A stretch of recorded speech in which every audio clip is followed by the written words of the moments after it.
불임의 원인과 대책에 대해서 좀 살펴보겠는데요. 자, 불임을 유발하는 이것 절대 주의해야 합니다. 과연 뭘까요? 자, 요오드가 부족하면 불임 증세와 난임 증세가 옵니다. 자, 불임의 원인은 뭐냐면 피임 없는 부부, 피임을 하지 않는데도 결혼하고 나서 1년이 지났는데도 피임을 하지 않는데도 임신이 안 된다. 그 불임의 원인은 뭐냐면 특별히 환경 오염입니다. 각종 공업 폐수나 독성 화학 물질, 그리고 농약, 그리고 각종 살충제, 그리고 각종 헤비메탈, 중금속, 수, 납, 카드뮴과 같은 생선을 많이 드시면 중금속에 많이 감염이 되죠. 예. 그래서 이제 여러분들이 수패치도 붙이고 수찜질을 하는 이유가 숯이 온몸에 있는 이런 각종 환경 호르몬을 쫙쫙쫙쫙 흡착하잖아요. 석션 기제를 쭉쭉쭉쭉 빼잖아요. 그래서 먹기도 하고 붙이기도 하고 찜질도 하죠. 그래서 이런 환경 호르몬을 이제 배출을 해요. 특별히 유방이나 난소, 자궁, 고환을 손상시켜요. 뭐가? 이런 환경 호르몬이. 그리고 기능을 저하시켜서 불임에 이르게 된다는 연구 결과가 속속속속 발표되고 있는데요. 특별히 대기오염, 수질오염, 토양오염으로 독성물질에 오염되어가는 현대인들에게 불임은 불가항력의 합병증일 수 있을 정도입니다. 요새 남성들의 정자수가 너무나 많이 줄어들고 있대요. 예, 불임 남성들이 상당히 많은데 그 이유 가운데 하나가 스마트폰도 일조를 가한답니다. 그래서 옛날에는 이게 벌들이 많이 있었는데 벌들이 다 죽어가고 있대요. 위성을 타고 이 스마트폰의 전자파 때문에 이 생물들이 다 죽어가고 있는 겁니다. 자, 그 정도라면 이 철탑 있는 데로 이사 안 가시죠. 철탑 밑에는 사람이 살 수 없는 환경이라고 생각하시는 것처럼 여러분들은 집 안에서 밤에 잘 주무실 때까지 이 스마트폰이나 전자파에 노출되면 그만큼 여러분의 생명력을 앗아간다는 걸 기억하셔야 돼요. 그래서 스마트폰은 여러분들이 최대한 멀리 두시고 다 끄고 주무시라는 거예요. 예, 불임의 원인 가운데 하나, 난임의 원인 가운데 하나, 또 암 환자가 치유되지 않는 원인 가운데 하나도 생명력을 앗아가는 모든 환경 호르몬 물질들은 여러분들이 많이 제한하셔야 돼요. 자, 불임 대책으로 첫째, 불임을 유발하는 이 불옴, 밀가루 음식을 제한해야 돼요. 그래서 빵들 되게 좋아하시죠? 빵 좋아하시다가 이제 떡으로 바꿨어. 빵이 안 좋다니까. 글루텐이라서. 근데 떡도 주의하셔야 됩니다. 떡에도 소다가 많이 들어가요. 그래서 소다가 들어가지, 소다는 전신을 중독시킵니다. 그래서 저희가 떡을 할 때는 집에서 이제 요새 이제 쑥 나오죠, 이모님들. 쑥 나올 때 어떻게 해요? 쑥개떡, 쑥버무리. 집에서 너무 쉽잖아요. 예? 이 현미 쌀가루 넣고 이제 통밀가루 조금 넣고 쑥 이렇게 제철일 때 씻어가지고 이 비닐봉지에다가 넣고 쉐킷쉐킷 흔들어. 그래서 이제 쌀가루하고 통밀가루 묻힌 다음에 찌기만 하면 쑥개떡, 쑥버무리인데 그거 그 초록색 아주 진한 색깔 나는 떡집에서 하니까 뭐가 다 들어가요. 색깔이 진한 이 초록색 쑥떡은 뭐가 다 쑥개떡하고 이거 쑥버무리는 소다가 다 들어가는 거예요. 소다는 전신을 중독시킵니다.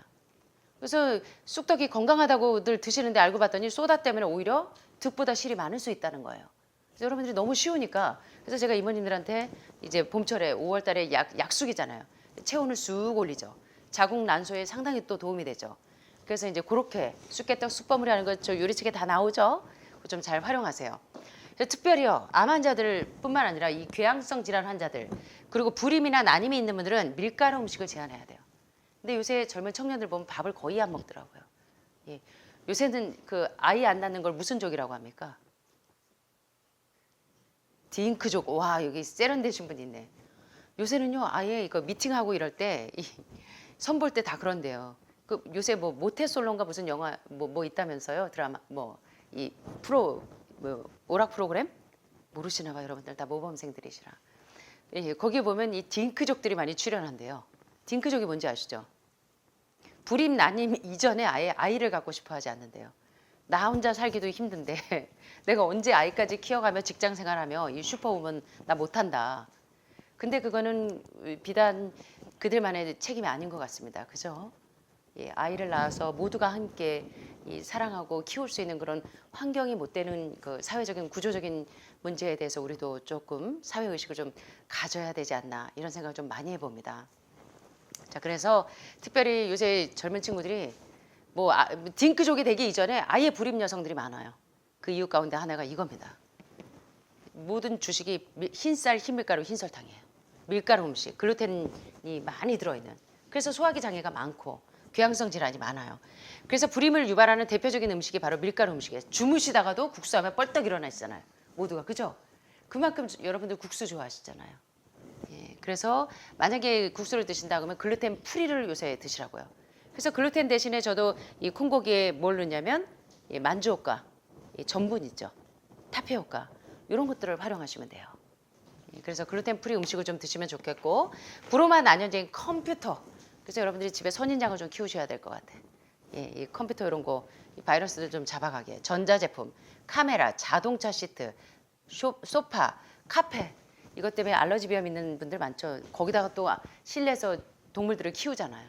그러니까 그 털들 때문에 또 알러지들이 많으시고 플라스틱 제품 이거 환경 호르몬의 대표적인 환경 호르몬 제품들 이것들 때문에 이 유방이나 난소에 얼마나 염증이 많이 생기는지 모릅니다. 그래서 여러분들이 환경 호르몬을 최대한 제한하는 그런 생활을 하시면 좋겠고요. 그 다음에 또 이겁니다. 불임을 유발하는 불소 함유 치약. 예, 뽀드득 좋아하셔가지고 불소 들어간 거 좋아하시는데 불소 치약이 사실 불임을 유발한답니다. 예, 그리고 수영장 물은 무슨 물일까요? 수영장 물을 절대로 먹으면 안 되는 이유는 염소가 함유된 세제를 사용하는 곳에서는 여러분들이 그걸 다 제한하셔야 돼요. 심지어 여러분 집에서도 가급적이면 이런 것들을 제한하셔야 됩니다. 아파트는 유트랩을 타고 다 연결이 돼 있잖아요. 자, 그래서 여기 보시는 것처럼 체온 저하, 그러니까 항상 몸이 차가우신 분들 있죠. 그래서 암 환자 공통점 보면 몸이 차요. 그래서 여러분들 볶음국수 왜 드시는 줄 아세요? 과일식 하고 나면 어때요? 몸이 온몸 에너지를 다 끌어다가 독소를 다 빼내고 해독을 하기 때문에 과일식 끝나고 그냥 바로 일반식으로 들어가죠? 어떻게 하시나요? 보양식 먼저 하고 가시나요? 예. 여러분들은 보호하는 식사가 아니라 다 보양식이야. 케어 다이어트가 아니야. 그래서 보식을 잊지 마셔야 돼. 과일식 잘하고 나서 그 다음날 보호 식사가 아니라 보양식이야. 그래서 과일식하고 나면 이제 온몸의 에너지를 끌어다 독소를 해독하는 건 좋으나 몸이 가뜩이나 냉하신 분들이기 때문에 체온이 좀 저하돼 있어요. 그래서 곡류 8가지를 2번 쪄서 말려놓은 볶음국식. 그래서 제가 밀키트 3번째가 뭐냐면 발화생식과 볶음국식을 같이 드시는 거예요. 예, 그러면은 이 몸에 생식이 들어가서 몸에 완전 씨앗들이 들어가서 몸을 살리고 기능을 다 살리는 데다가 몸이 냉해지지 않도록 볶음국식으로 체온을 올려주는 겁니다. 제가 이제 29년 노하우가 다 들어있습니다. 제 밀키트 다음 주에 나옵니다. 제 댓글에 많이 달려서 다음 주에 나옵니다. 자, 체온 저하. 그래서 몸이 냉하신 분들이 이 볶음국식을 같이 드셔야 돼요. 그래서 생식만 드시는 분들 보면 좋긴 좋으나 이 소화기가 굉장히 차갑고 냉하신 분들이 많아요. 그래서 볶음국수가 같이 병행을 하시면 도움이 되겠죠. 그래서 면역력이 체온이 1도만 올라가면 면역력이 쑥쑥 올라간다. 예, 일본의 많은 암 전문가들이 그런 책들 많이 쓰죠. 그래서 여러분들이 식사 맨 마지막에 밥 한 숟갈 반찬 한 숟갈이 아니라 맨 마지막에 뭐 드세요? 감자, 고구마, 밥, 국수, 빵, 볶음국식 이거 다 언제 드세요? 전분기가 많은 복합 탄수화물 맨 마지막에 드셔서 체온을 싹 올려줍니다. 체온 저하가 불임의 원인이라는 사실이 잘 알려지지 않았지만 이거 아셨어요? 몸이 냉한 친구들을 보면 불임 증이 많아요. 그래서 체온만 올려줘도 그리고 요오드가 결핍돼도 그래요. 체온 저하증의 대표적인 원인이 요오드가 결핍되면 이 온도가 낮습니다. 그리고 저혈압이 있겠죠. 따라서 혈압이 낮은 분들이 고혈압보다 더 위험해요. 자다가도 그렇게 주무시다가도 돌아가실 수 있는 게 저혈압입니다. 혈압이 낮으신 분들은 볶음국식하고 요오드 결핍인지 진단하셔야 돼요. 아셨죠? 체온 저하이신 분들. 상식적으로 달걀이 부화하려면 어미닭이 자신의 체온으로 3주 동안 달걀을 품어야 하듯 사람도 정자와 난자가 모든 생명의 과정에는 체온이 굉장히 중요합니다. 온도가. 그래서 며느리를 보셨는데 체온이 낮다. 그러면은 요오드 결핍인지 아닌지 체크해 주셔야 돼. 그리고 볶음국식 먹이세요. 그래서 정자와 난자가 잘 수정이 되려면 정상 체온이 상당히 중요한 역할을 합니다. 그래서 불임의 정상 체온이 굉장히 중요하기 때문에 특별히 요오드가 부족이 되면 저체온증이 유발이 돼요. 예, 그래서 저체온증은 불임으로 연결이 됩니다. 이런 굉장히 중요한 사실을 모르고 계속 엉뚱한 데를 이렇게 헤매시는 분들이 많아요. 그래서 영양소가 부족하면 우리 몸에 어떤 질병들이 발병이 되는지를 오늘 공부해 보셨는데 도움이 좀 되셨습니까? 자, 마지막입니다. 그래서 건강한 사람 1일 권장 요오드 복용량은 하루에 12.5mg 정도를 섭취하십니다. 그래서 여러분들이 이제 멀티바이타민이나 바이타민 C를 이제 그 담석이나 결석이 잘 생기지 않게 하려고 비타민 C를 계속 드시면서 면역력을 올리고 있는데 멀티에 요오드가 들어가 있지 않다면 요오드를 따로 조금 드셔야 돼요.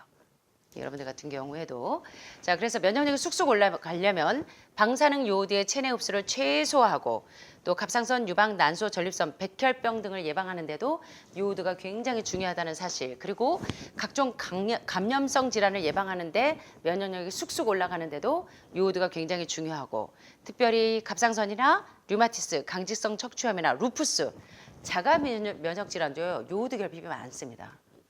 그래서 요오드가 관여하지 않는 질병이 하나도 없어요. 그리고 건선 등의 자가 면역 질환에도 이 요오드가 굉장히 중요한 치료제 역할을 한다는 겁니다. 자, 오늘 함께 공부해 보셨는데 도움이 좀 되셨습니까? 네. 여러분들에게 좀 도움이 되셨으면 좋겠습니다. 자, 오늘 제가 좋아하는 빨강머리 N을 이제 우리 백 선생님이 쓴 책으로 한번 중요한 내용, 제가 좋아하는 내용 한 구절 소개하면서 마치겠습니다. 마음을 물어보는 시간. 꿈은 이루어진다는 말보다 중요한 건 꿈을 이루기 위해 내가 오늘 해야 할 일이 무엇인가를 아는 일입니다. 여러분 꿈은 이루어질까요? 마틴 루터 킹 목사님이 하신 유명한 얘기가 있죠. I have a dream. 여러분 반응이 없으신 거 보니까 꿈이 없으시네. 회복되고 싶으신 꿈 없으세요? 예, 이전보다 더 건강해지고 싶으신 꿈 없으세요? 있으시죠? 네, 이제서야 대답하시네요. 그렇다면 꿈을 이루기 위해 내가 오늘 해야 할 일이 무엇인가를 아는 것은 상당히 중요하다는 것입니다. 세상을 천천히 응시하는 일은 나의 마음을 꼼꼼히 읽는 일이기도 합니다. 내가 하고 싶어 하는 일이 정말로 나의 야망인가를 들여다보는 일입니다. 자, 재밌는 표현을 했어요. 삶을 야구에 한번 비유해 봤습니다. 나는 이제 홈런을 치겠다는 그 야망보다는 출루율을 높이기 위해서 연습을 거르지 않는 선수가 되고 싶습니다. 중요한 건 어쩌면 타율이 아니라 출루율일지도 모릅니다. 찾아보면 좋은 볼을 보고 안타를 욕심내기보다는 먼저 출루에 나간 사람을 위해서 번트를 쳐야 하는 경우도 있기 때문이에요. 중요한 건 뭐냐면 안타 찬스에 번트를 칠 수 있는 시야가 필요하다는 겁니다. 안타 찬스에 번트를 칠 수 있는 너그러움이 필요하다는 겁니다. 이런 사람은 다른 사람이 보지 못한 더 큰 비전을 볼 수 있는 그래서 항암 방사선 수술로 유방 딱 절제하면 끝나는 줄 알았는데 나무만 보지 말고 유방 한쪽만 보지 마시고 뭘 봐야 돼요? 몸 전체 숲을 볼 수 있는 시야가 필요하다는 겁니다. 나무가 아니라 숲을 보는 사람은 종종 다른 사람이 내리지 못하는 판단을 해요. 야망의 기준이 나가 아니라 어제 우리 보셨죠?